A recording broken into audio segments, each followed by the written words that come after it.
Shalom saudara-saudari kasih Tuhan, kita bersyukur Tuhan tetap menyertai kita semua. Dan sebelum kita belajar firman Tuhan, mari kita satu dalam doa, kita berdoa. Bapa, dalam nama Tuhan Yesus, terima kasih buat anugerah yang besar Kau berikan bagi kami. Kami bersyukur kasih dan anugerah Tuhan senantiasa menyertakan setiap kehidupan kami. Engkau tuntun kami dalam belajar firman Tuhan, hikmat yang daripadamu Bapa, sehingga firman Tuhan ini Bapa boleh menguatkan kehidupan kami, boleh meneguhkan jika kami menjadi orang percaya yang kuat dalam kekuatan firman. Terima kasih Bapa, dalam nama Yesus Tuhan, kami siap belajar firman Tuhan. Haleluya. Amin. Saudara-saudara dikasih Tuhan, untuk pembacaan firman Tuhan kita saat ini sesuai dengan MTPJ tanggal 25 sampai 31 Juli 2021 yang terdapat dalam Kisah Para Rasul pasal 5 ayat 1 sampai 11, yaitu Kisah Para Rasul pasal 5 ayat 1 sampai dengan 11. Saya akan bacakan. Ananias dan Safira. Ada seorang lain yang bernama Ananias. Ia beserta istrinya Safira menjual sebidang tanah. Dengan setahu istrinya, ia menahan sebagian dari hasil penjualan itu dan sebagian lain dibawa dan diletakkannya di depan kaki rasul-rasul. Tetapi Petrus berkata, Ananias, mengapa hatimu dikuasai iblis, sehingga engkau mendustai Roh Kudus dan menahan sebagian dari hasil penjualan tanah itu? Selama tanah itu tidak dijual, bukankah itu tetap kepunyaanmu? Dan setelah dijual, bukankah hasilnya itu tetap dalam kuasamu? Mengapa engkau merencanakan perbuatan itu dalam hatimu? Engkau bukan mendustai manusia, tetapi mendustai Allah. Ketika mendengar perkataan itu, rebahlah Ananias dan putuslah nyawanya. Maka sangatlah ketakutan semua orang yang mendengar hal itu. Lalu datanglah beberapa orang muda. Mereka mengapani mayat itu, mengusungnya keluar dan pergi menguburkannya. Kira-kira 3 jam kemudian masuklah istri Ananias, tetapi ia tidak tahu apa yang telah terjadi. Kata Petrus kepadanya, katakanlah kepadaku, dengan harga sekiankah tanah itu kamu jual? Jawab perempuan itu, betul sekali. Kata Petrus, mengapa kamu berdua bersepakat untuk mencobai Roh Tuhan? Lihatlah, orang-orang yang baru menguburkan suamimu berdiri di depan pintu, dan mereka akan mengusung engkau juga keluar. Lalu rebahlah perempuan itu seketika itu juga di depan kaki Petrus, dan putuslah nyawanya. Ketika orang-orang muda itu masuk, mereka mendapati dia sudah mati. Lalu mereka mengusungnya keluar dan menguburkannya di samping suaminya. Maka sangat ketakutanlah seluruh jemaat dan semua orang yang mendengarkan hal itu.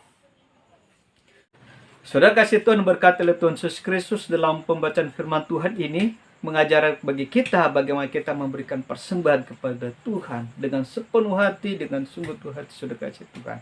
Dan dalam Kisah Para Rasul ini, jemaat orang percaya waktu itu semakin hari semakin berlipat ganda. Allah menambahkan orang percaya kepada Tuhan Yesus. Dan begitu banyak orang yang menyerahkan kehidupannya ke dalam tangan Tuhan.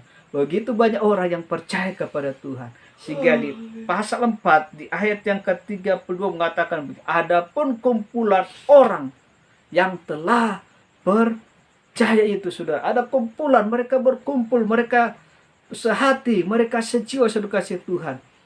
Dan Alkitab mengatakan bahwa tidak seorang pun yang berkata bahwa sesuatu dari kepunyaannya adalah miliknya sendiri, tetapi segala sesuatu adalah kepunyaan mereka secara bersama. Jadi mereka mengatakan ini milik mereka, itu mereka katakan milik bersama, saudara kasih. Sehingga Alkitab mengatakan bahwa tidak ada jemaat yang berkekurangan.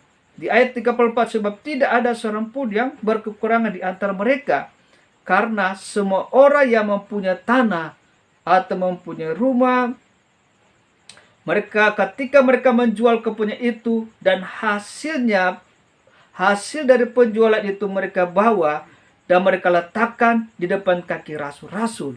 Lalu dibagi-bagikan kepada setiap orang sesuai dengan keperluannya. Saudara kasih Tuhan, jadi ketika mereka jual rumah mereka atau ladang mereka, mereka bawa hasil jualan itu kepada rasul.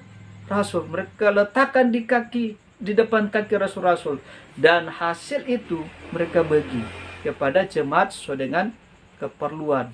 Nah, saudara kasih Tuhan, dalam kisah ini juga dikatakan bahwa ada seorang bernama Yusuf. Ya, oleh rasul-rasul dikatakan Barnabas. Artinya anak penghiburan. Nah, Yusuf ini ternyata adalah seorang Lewi yang dari Siprus. Nah, Yusuf dia telah menyerahkan kehidupannya ke dalam tangan Tuhan. Dan Alkitab mencatat bahwa ia menjual ladang.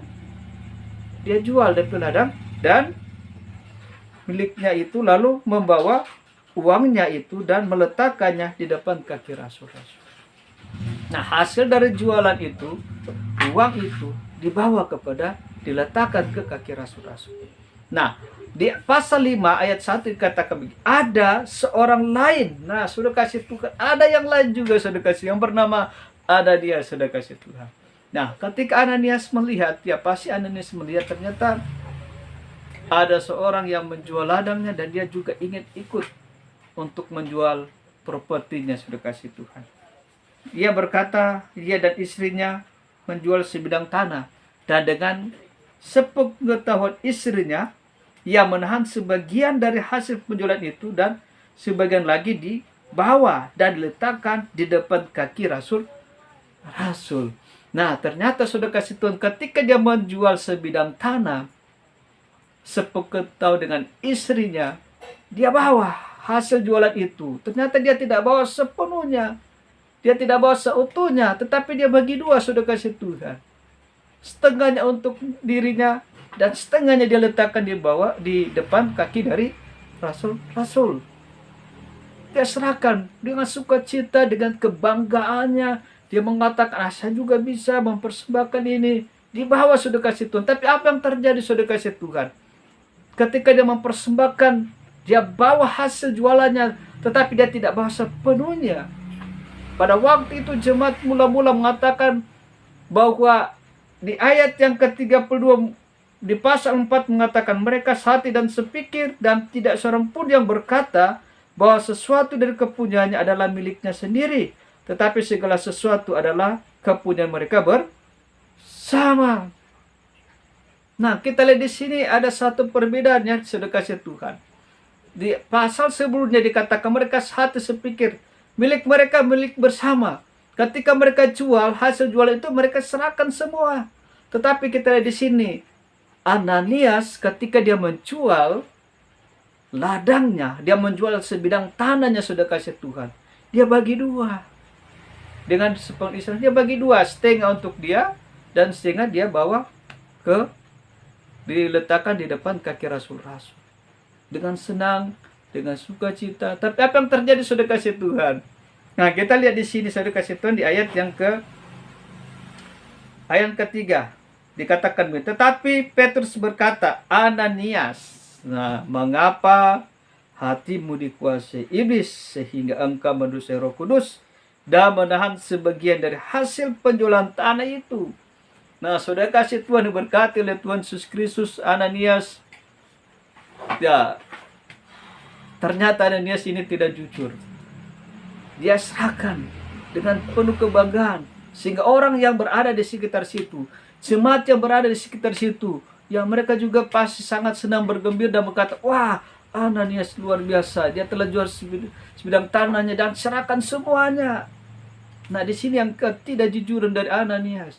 Ternyata dia simpang. Kalau dia jujur, dia katakan ini saya ada bagi dua, ya itu mungkin lain di cerita sudah kasih. Tetapi di sini Alkitab mencatat bahwa ternyata dalam hati dari Ananias, dia telah izinkan kuasa jahat iblis menguasai akan kehidupannya. oleh karena harta, oleh karena uang, sudah kasih Tuhan.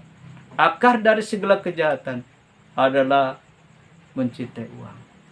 Nah, sudah kasih Tuhan, Ananias telah izinkan kuasa jahat iblis menguasai akan kehidupannya, sehingga sudah kasih Tuhan, dia akan menerima akibatnya apa yang telah dia lakukan saat itu.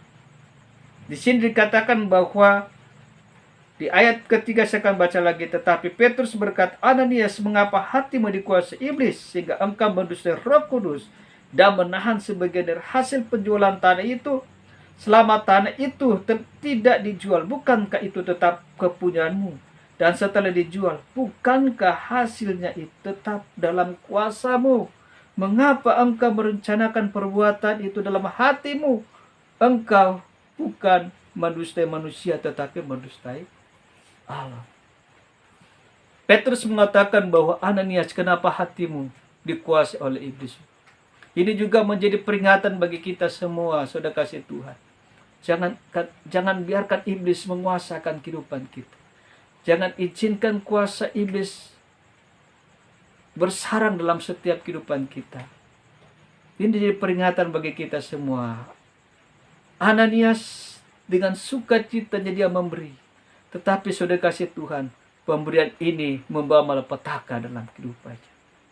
Pemberian ini membawa kehancuran dalam kehidupannya. Jangan sampai juga terjadi dalam kehidupan saya dan saudara.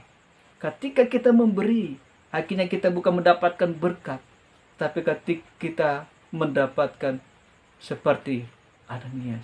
Kenapa? Karena pemberiannya itu dengan tidak tulus. Dia hanya supaya orang melihat bahwa dia orang baik-baik, dia hati yang budiman.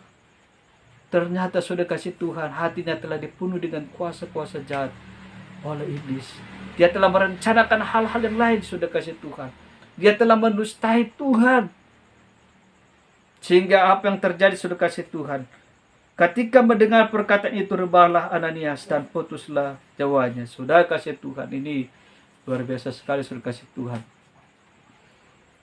Ketika tindakan yang dilakukan oleh Ananias, dia mempersembahkan. Tapi persembahan itu ternyata persembahan yang tidak berkenan di hadapan Tuhan. Kan di pembacaan lain juga bercerita, sudah kasih Tuhan, di kitab Kejadian, ketika waktu itu Kain dan Habel mempersembahkan persembahan. Kain, sudah kasih Tuhan, dia mempersembahkan sebagian dari usahanya. Tapi apa yang terjadi, sudah kasih Tuhan?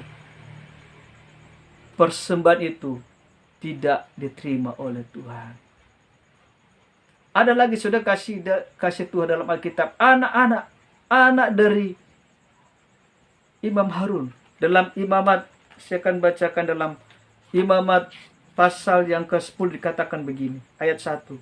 Kemudian anak-anak Harun, Nadab dan Abihu, masing-masing mengambil perbarahannya, membumbung api di dalamnya, serta menaruh ukupan di atas api itu. Dengan demikian, mereka mempersembahkan ke hadapan Tuhan api yang asyik yang tidak diperintahkannya kepada mereka. Maka keluarlah api dari hadapan Tuhan, lalu menghanguskan keduanya sehingga mati di hadapan Tuhan. Ternyata sudah kasih Tuhan, ada juga di Alkitab, di samping Ananias, ketika mempersembahkan persembahan, ya akhirnya dia mengalami akibat yang fatal. Dia mengalami kematian, sudah kasih Tuhan.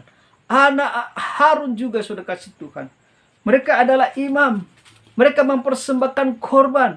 Tetapi sudah kasih dalam Imamat pasal ke-10 ayat 1, ternyata anak Harun, Nadab dan Abihu, mereka salah dalam mempersembahkan. Mereka mempersembahkan korban api asing yang tidak sesuai dengan kehendak Tuhan, yang tidak sesuai dengan rancangan Tuhan, yang tidak sedang ketetapan Tuhan.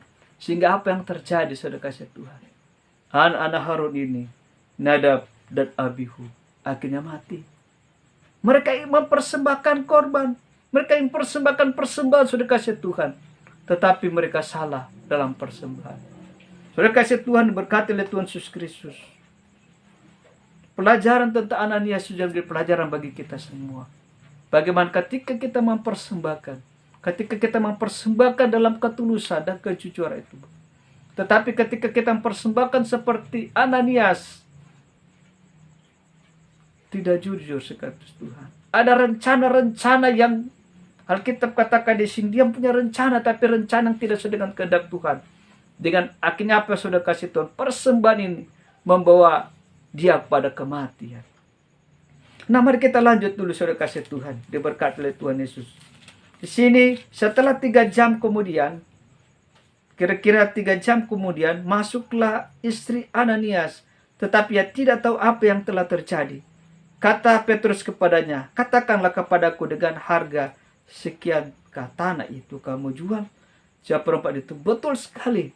Saudara kasih Tuhan, setelah Ananias mati, anak-anak muda, waktu itu dikatakan anak-anak muda, lalu ada beberapa orang muda, mereka mengapa mayat dan mengangkut keluar dan pergi menguburkan. Jadi ketika dikubur, saudara kasih Tuhan, datang istri dari Ananias, Safira, dan Petrus katakan begini. Memang Safira tidak tahu kejadian yang menimpa dari suaminya. Petrus katakan begini, katakanlah kepadaku dengan harga sekian katan itu kamu jual. Jawab perempuan, betul sekali. Bayangkan saudara, betul sekali. Dengan penuh kebanggaan, dengan penuh sukacita, dia mengatakan betul sekali, saudara kasih Tuhan. Dia tidak jujur. Dia menyembunyikan hal-hal yang tidak Tuhan kehendaki, saudara kasih Tuhan. Dengan kebanggaannya, betul, harganya sekian. Apa yang terjadi, saudara kasih Tuhan? Alkitab mengatakan begini, di ayat yang ke-9. Kata Petrus, mengapa kamu berdua bersepakat untuk mencobai roh Tuhan? Mengapa kamu berdua sepakat, saudara kasih Tuhan? Jadi ada hal-hal yang harus orang hindari, saudara. Hal-hal yang sepakat. Ada kesepakatan. Jangan sampai kesepakatan. Ada kesepakatan yang membawa kita kepada kehancuran. Ada kesepakatan kita membawa kepada kemenangan. Nah, kita lihat di sini sepakat Ananias dan Safira, ternyata kesepakatan yang membawa kepada kehancuran. Hati-hati, saudara kasih Tuhan. Ketika kita mengangkat perjanjian, ada perjanjian yang membawa kita kepada kehancuran, kebinasaan. Ada perjanjian akan membawa kita kepada kemenangan. Saudara kasih Tuhan, dikatakan begini, kata Petrus, mengapa kamu berdua bersepakat untuk mencapai roh Tuhan? Lihatlah, orang-orang yang baru mengubur suamimu berdiri di depan pintu, dan mereka akan mengusuk engkau juga keluar. Saudara kasih Tuhan, lalu rebahlah perempuan itu seketika juga di depan kaki Petrus dan putuslah nyawanya. Ketika orang-orang muda itu masuk, mereka mendapati dia sudah mati, lalu mereka mengusuknya keluar dan menguburkan di samping suaminya. Saudara-saudara kasih Tuhan, ketika Petrus katakan betul harganya, istrinya dari Ananias, yaitu Safira, betul sekali. Dengan kebanggaan, dengan sukacitanya, dia katakan betul dia berdosa, saudara kasih Tuhan. Ini ngeri, saudara kasih Tuhan. Ternyata samaan Roh Kudus itu berdosa saja ikut langsung mati. Ketika mereka sepakat hal-hal yang tidak sesuai dengan kehendak Tuhan, hati-hati, saudara kasih Tuhan. Mungkin orang belum menuai sekarang, tapi di masa akan datang akan tuai. Dan juga telah memberikan persembahan, saudara kasih Tuhan. Jangan seperti Ananias. Jangan seperti dengan Ananias dan Safira, saudara kasih Tuhan. Jangan seperti mereka. Tapi ketika kita memberikan persembahan, mari kita persembahkan dengan sukacita, dengan kesungguhan hati, dengan ketulusan, dengan kejujuran. Jangan orang mempersembahkan hanya supaya orang tahu bahwa orang ini banyak uang, pemberi, gitu. Membuat orang pamor naik. Memang orang tidak tahu ketika memberi, luar biasa sekali si A ini. Dia memberikan luar biasa untuk pembangunan. Memberikan, dahsyat sekali dia ini. Ada kebanggaan yang orang terima, saudara kasih Tuhan. Tetapi sebenarnya itu, hati-hati, saudara kasih Tuhan. Jangan seperti dengan Ananias dan Safira. Akhirnya ketika mempersembahkan suatu persembahan, bukan orang mendapatkan berkat, tapi orang mendapatkan kehancuran. Saudara kasih Tuhan, begitu juga ada persembahan yang mempersembahkan yang membawa kehancuran, yaitu kita ada dari Harun tadi. Bahkan juga Kain ketika mempersembahkan korban persembahan itu ditolak oleh Tuhan. Mungkin saudara kasih Tuhan, Tuhan tidak seperti zaman rasul-rasul waktu itu. Ketika mempersembahkan korban, kita mempersembahkan persembahan, orang tidak langsung mati waktu itu. Tetapi orang mengalami yang namanya kematian secara rohani. Orang tidak mengalami yang namanya pertumbuhan. Orang tidak mengalami yang namanya pelipat gandaan. Orang tidak mengalami yang namanya berkat. Tapi orang mengalami hal-hal yang mengerikan dalam kehidupan kita. Orang lain bisa melihat, oh luar biasa sekali persembahannya, luar biasa sekali. Dia banyak memberi, dia orang murah hati. Tetapi ternyata hati orang itu penuh dengan kejahatan. Kehidupannya telah dikuasai oleh iblis. Itu jangan sampai terjadi dalam kehidupan kita, saudara. Nah, kita lihat juga ada tokoh Alkitab dalam kisah para rasul juga, dia memberikan persembahan. Nah, mari kita buka dalam kisah para rasul pasal 10. Kita lihat kisah para rasul pasal 10 tentang Petrus dan Cornelius. Nah, saya akan bacakan di ayat yang kedua dulu. Dalam kisah para rasul pasal 10 katakan begini. Ia Saleh, ayat 1 dulu.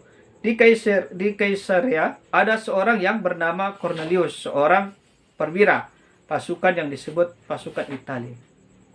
Yang namanya Cornelius ya. Ia Saleh, ia serta seserumahnya takut akan Allah dan ia memberi banyak sedekah kepada umat Yahudi dan senantiasa berdoa kepada Allah. Dia memberi sedekah, dia memberikan pemberian kepada orang Yahudi dan dia senantiasa berdoa. Ini luar biasa.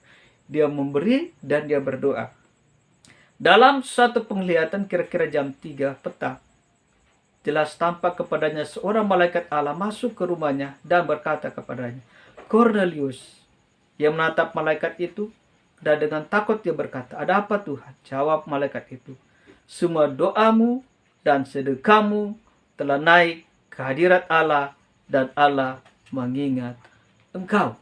Saudara kasih Tuhan berkata oleh Tuhan Yesus Kristus, semua sedekah dan doa. Jadi bukan cuma doa yang Tuhan naik dan ingat oleh Allah, tetapi sedekah pemberian kita juga naik di hadapan Tuhan.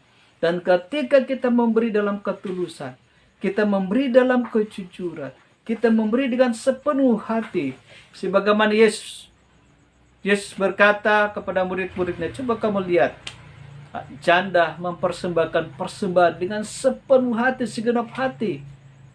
Waktu itu saudara kasih Tuhan, dia memberi, itu yang diterima oleh Tuhan. Besar kecil saudara yang kita persembahkan kepada Tuhan, kalau kita memberi dengan ketulusan, dengan kejujuran, maka itu akan naik di hadapan Tuhan. Maka kita akan mengalami berkat yang daripada Tuhan. Untuk itu, ini jadi satu pelajaran bagi kita semua. Dalam hal kita memberi persembahan, mari kita memberi dalam ketulusan. Kita memberi apa yang ada dalam kehidupan kita. Bukan cuma sekedar uang sudah kasih Tuhan. Bahkan dalam kitab Roma 12 juga 1. Mari kita persembahkan tubuh kita sebagai persembahan yang hidup yang berkenan kepada Allah. Kita persembahkan kehidupan kita ke dalam tangan Tuhan. Untuk Tuhan gunakan bagi kemuliaan namanya. Apapun profesi, apapun yang kita tekuni saat ini, mari kita jadikan itu sebagai persembahan kita kepada Allah. Sehingga ketika kita mempersembahkan itu kepada Tuhan, maka nama Tuhan yang dipermuliakan. Nama Tuhan yang ditinggal, bukan nama kita sudah kasih Tuhan. Ananias ini sudah kasih Tuhan, dia telah dipenuhi oleh iblis. Kenapa sudah kasih Tuhan? Dia izinkan kuasa iblis menguasaikan kehidupannya. Dan apa yang terjadi? Dia mengalami istilahnya tabur Tuhan. Saudara yang diberkati oleh Tuhan Yesus Kristus, ini menjadi peringatan bagi kita semua yang hidup di masa sekarang ini. Marilah kalau kita memberi dengan sukacita, kita memberikan dalam ketulusan. Jangan kita memberi dalam ada rencana-rencana yang lain yang tidak berkenan di hadapan Tuhan. Orang lain tidak tahu. Kita tidak langsung tuai seperti Ananias langsung mati. Tetapi sudah kasih Tuhan, itu akan punya dampak di masa akan datang. Kita orang mati secara rohani. Kita tidak mengalami pelipat gandaan. Orang tidak mengalami pertumbuhan dalam kehidupan kita. Untuk itu, mari kita serahkan kehidupan ke dalam tangan Tuhan. Kisah Ananias dan Safira ini menjadi pelajaran bagi kita semua. Jangan sampai pemberian kita, jangan sampai sedekah kita membawa kepada kehancuran. Seperti anak-anak dan Imam Harun, mereka mempersembahkan korban, tetapi apa yang terjadi? Mereka kena mati oleh karena salah mempersembahkan. Mari kita belajar seperti Cornelius. Dia orang saleh, dia juga berdoa dan mempersembahkan persembahan, sehingga sedekah dan doanya itu naik di hadapan Tuhan. Saudara yang dikasihi Tuhan, diberkati oleh Tuhan Yesus, Tuhan sangat mengasihi kita, karena dia lebih dulu mempersembahkan tubuhnya, mempersembahkan hidupnya, mati di kayu salib untuk penebusan dosa saya dan saudara. Yesus telah mati, tapi dia bangkit, berikan kemenangan bagi kita semua. Untuk itu, marilah kita serahkan kehidupan kita ke dalam tangan Tuhan. Apapun persoalan, pergumulan yang kita hadapi, apapun masalah, tantangan yang terjadi dalam kehidupan kita, mari kita serahkan semua ke dalam tangan Tuhan. Kita percaya Tuhan akan senantiasa menolong kita. Tuhan tidak akan pernah meninggalkan kehidupan kita. Tuhan menjagakan kehidupan kita. Walaupun mungkin banyak persoalan, masalah yang kita hadapi, tetapi ketika kita percaya dan kita berserah kepada Tuhan, maka ada pembelaan yang daripada Tuhan. Ada kekuatan yang Tuhan berikan dalam kehidupan kita. Untuk itu, mari saudara kasih Tuhan, berikanlah apa yang ada dalam kehidupan kita untuk kemuliaan Tuhan. Apapun yang kita kerjakan, mari kita lakukan untuk kemuliaan Tuhan Yesus Kristus. Tuhan memberkati kita semua. Mari kita satu dalam doa. Kita berdoa. Bapa, dalam nama Yesus, terima kasih buat firman yang Kau berikan bagi kami. Meterai ke dalam setiap pribadi kami, Bapa. Ya, firman berakar bertumbuh dengan sebuah kebenaran firman Allah. Terima kasih Bapa, setiap kehidupan kami dan Kau berkati, bahkan setiap persoalan, masalah, pergumulan yang kami hadapi, yang Kau berikan kekuatan bagi kami semua ya Bapa, supaya betul-betul kami tetap kuat dalam kekuatan kuasa-Mu. Dalam kami semakin mengerti apa maksud Tuhan dalam setiap kehidupan kami. Ampunilah kami Bapa, kalau dalam kami memberikan persembahan, kami banyak mencuri kemuliaan-Mu, sehingga tanpa kami menyadari, ternyata membuat iman kami tidak mengalami pertumbuhan. Kami mengalami kematian secara rohani. Pulihkan kami dan baharulah kami ya Bapa, supaya betul-betul kami menjadi orang percaya yang kuat dalam kekuatan firman. Hidupkanlah kami sesuai dengan firman-Mu Tuhan. Hidupkanlah kami sesuai dengan janji-Mu Tuhan. Hidupkanlah kami sesuai dengan ketetapan firman Allah. Terima kasih Bapa, terima kasih. Ini doa syukur kami yang kami bawa hanya dalam satu nama, dalam nama Yesus Kristus Tuhan, yang dalam punya kerajaan dan kuasa dan kemuliaan sampai selama-lamanya. Haleluya. Amin. Saudara kasih Tuhan, mari kita tetap terus berserah kepada tangan Tuhan, karena Tuhan tidak pernah meninggalkan kehidupan kita. Untuk itu saudara, mari tetap kuat di dalam Tuhan, tetap berdoa, dan kalau kita berikan persembahan, kita berikan dalam ketulusan di hadapan Tuhan. Tuhan memberkati kita semua.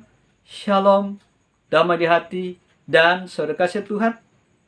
Nah, diharapkan kalau channel ini memberkati kita semua, tetap like, komen, dan subscribe, dan bagikan ini, supaya channel ini semakin berkembang dan akan memberkati begitu banyak orang bagi kemuliaan Tuhan Yesus. Tuhan memberkati kita semua.